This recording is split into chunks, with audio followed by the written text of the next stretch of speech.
Hey everyone, welcome back to another video. So what happens when two biological dudes that identify as being something they're actually not are in a room full of other people that have actually paid to be there and listen to these two dingbats waffle on and complain about literally nothing, but things we know about these people is they want the world to conform to what they see the world as. And they don't like the world currently because they see the world from their delusional dingbat reality off on some stratosphere somewhere in the clouds that we can't actually bloody see because it's so ridiculously insane. But nevertheless, people actually pay to listen to these two people talk. And I, for the life of me, can't actually work that out. Why in the world would you waste money?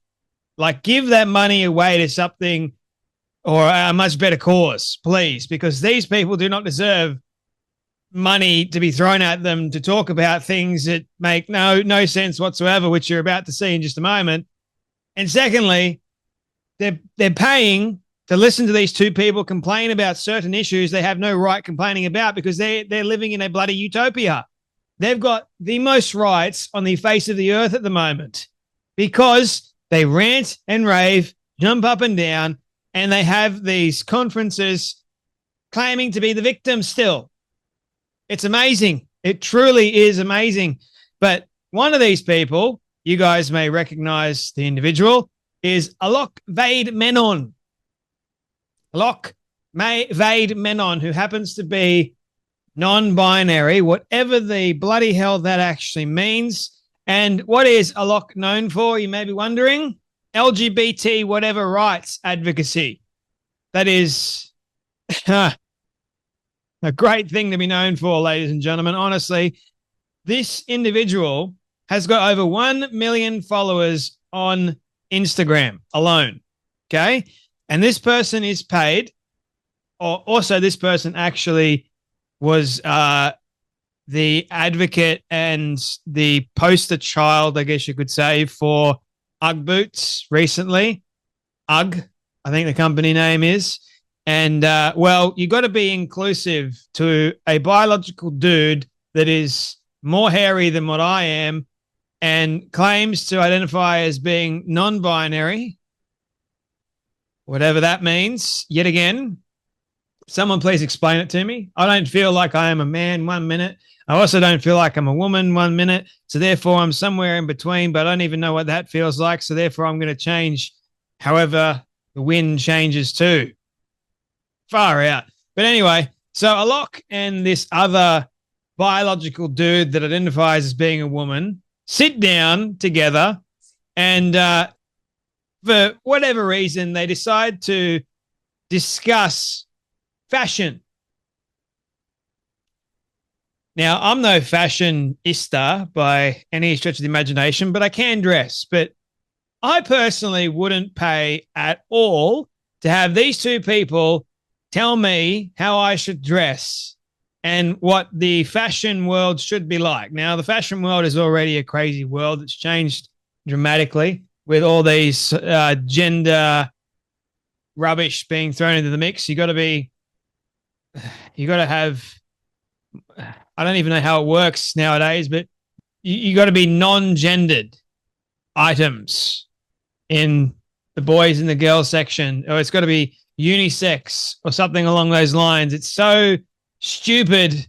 And a lot of the clothes nowadays, they're so effeminate. It's rather concerning if you ask me. You go into the kids section, like a Big W or a Kmart, and there's so many effeminate boys attire, and then you go into the girls section, there's so many like male attire. It's like flipped on its head. It's disgusting. But that's not good enough for Alok and this other individual. No, they want fashion brands selling men and women's clothes to say we all need to degender it. It needs to be all degendered because it's offensive. Let's have a watch, shall we?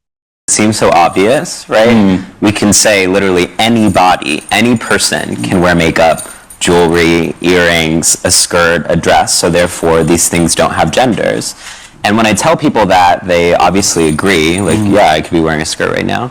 But then so many brands tell me, well, even though I agree with you, and then there's a disconnect, and they won't degender their product lines. And what I'm curious is, how could you believe that, understand that this is a fact, and yet still continue to be committed to making men's garments and women's garments? When I'm working with retailers, the problem that a lot of people have is that the system that's in place for the online retail, so there's the men's section and the women's section, they don't have anything already implemented to cross over products. And they tell me the technical side of it is this, oh, the software just can't go between, it's quite archaic. But I'm like, how is your software archaic and you want to believe in the future and a vision, but you can't implement a structure that allows the product to be seen across both gender profiles? Isn't it absurd that they can speak about the metaverse and like virtual reality before removing a binary option on their websites, right? It's a question for me not about feasibility, but about priority.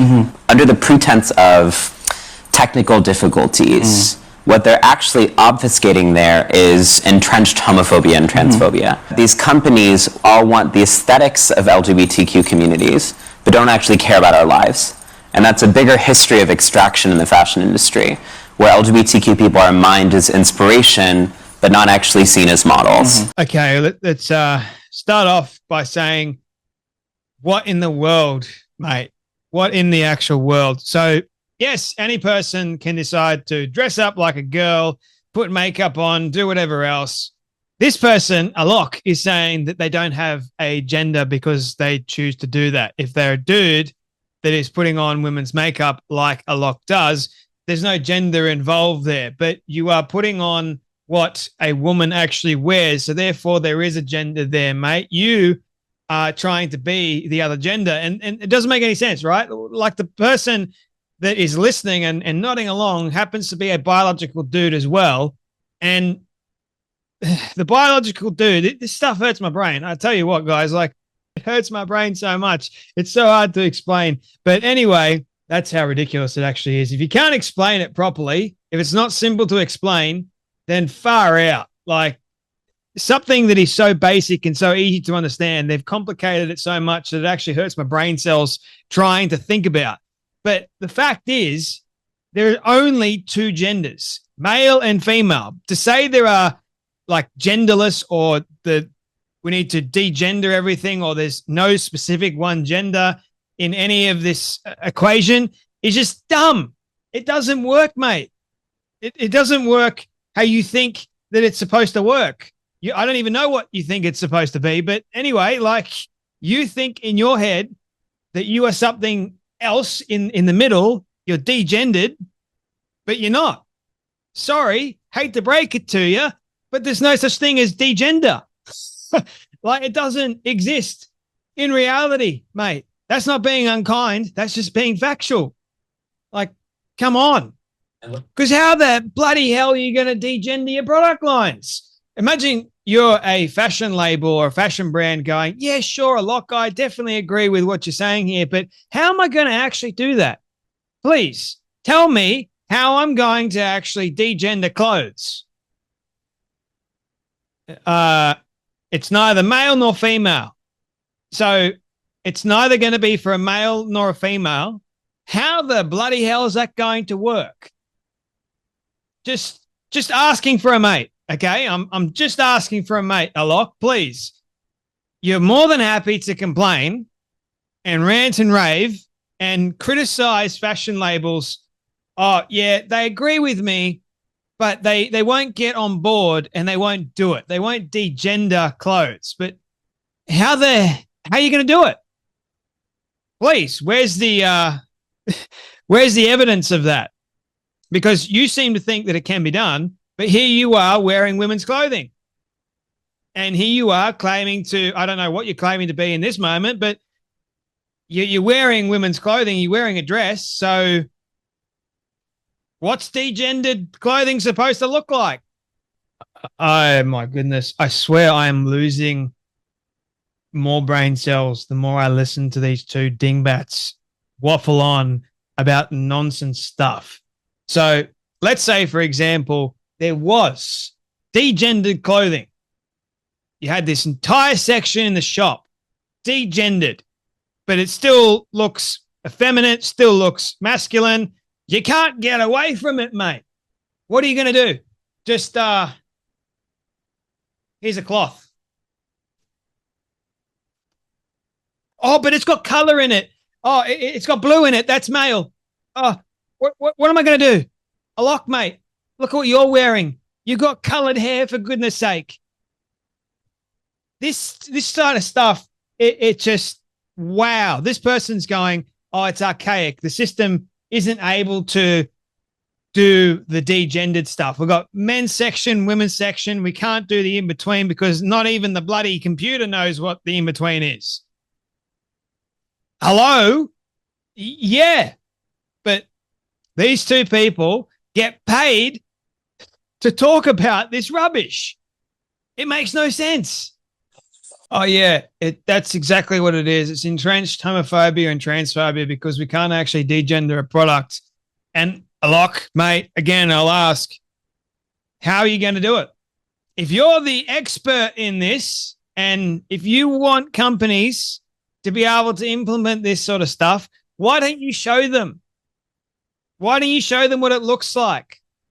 But we got this binary option, you see, and it's so archaic, like we can't remove the binary option. And most people agree with me, you see, like they agree that it needs to be dismantled with. But no, I'm still going to blame homophobia and transphobia because they don't want to do it. Maybe it's because they don't know bloody how to do it. Have you ever thought of that? Like, what does it actually look like? What the hell is non-binary? Doesn't make any sense. So, that being said, what is it going to resemble? See, things are supposed to be simple, black and white, male and female. Hello, not this in-between madness, this in-between gray area. And this other person's just going, oh, it's this archaic. Shut up. Like, someone needs to tell these people to shut up. Good grief. God almighty. Like, I need serious de-stress management after that. Whatever the bloody flipping hell that was. Anyway, I'm glad that we got through it, ladies and gentlemen, but my brain is hurting a lot. You're welcome. Anyway, my friends, you guys take care. You be blessed, and I'll see you all in the next video.